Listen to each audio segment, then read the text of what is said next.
Joined now by David Rothkopf from the Carnegie Endowment, who argues that July 2009 marks the month that President Obama's honeymoon with the American public is over.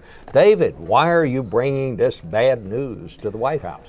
Well, look, I mean, you could look at it as good news. I mean, the honeymoon lasted till July. That's a long honeymoon. I don't know how long your honeymoon was, but that's a long time for a honeymoon. No, it really is. He's had the benefit of good press coverage from around the world, and he's had the benefit of kind of carrying, riding the crest of the wave of his election for a long time. But now we're getting down into the weeds of a lot of different policy issues, and that tends to, get you beyond personalities and into real hard specifics, often specific issues that have bedeviled people for decades. Well, and you're saying this as someone who has worked in the White House.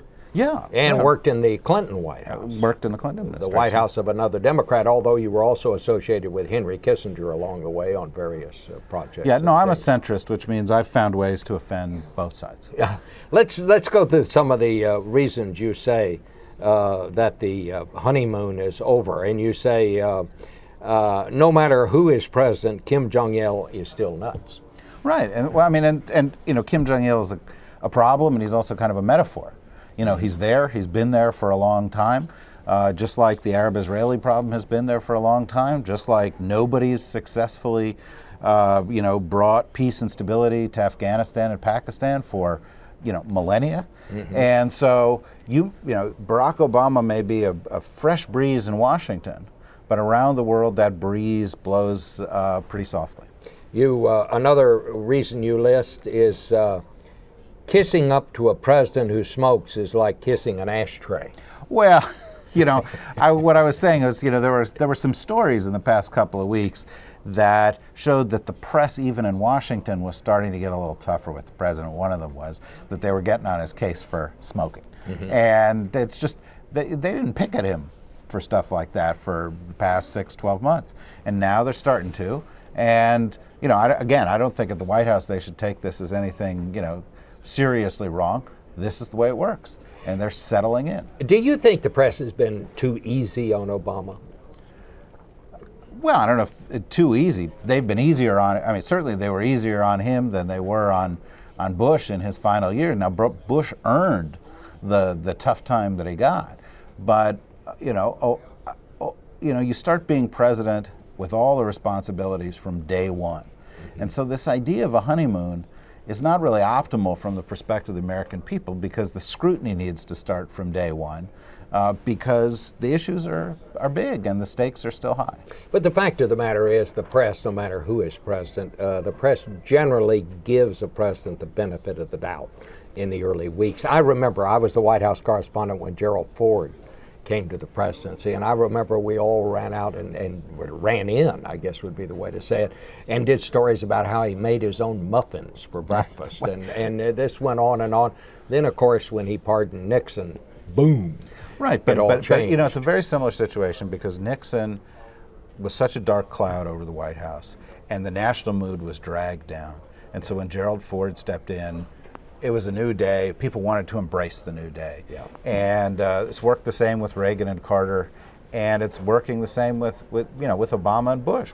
People were down at the end of the Bush administration, and they wanted something new. And so I think the press was sensing that in their audience.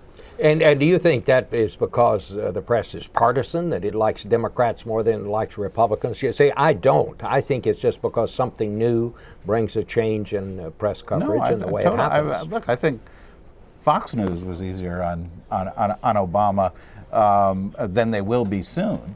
And I do think people want something new. People are fundamentally optimistic, and for a moment, they want to enjoy the change that they themselves have brought about.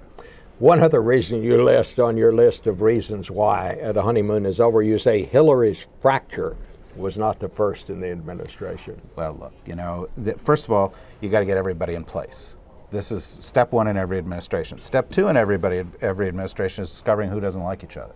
And, that it's not unique to Obama, but, there are tensions between state and the NSC, or between the NSC and the office of the president, and try as they might to manage those things, history shows those fractures will get worse. and her arm will heal, but they won't.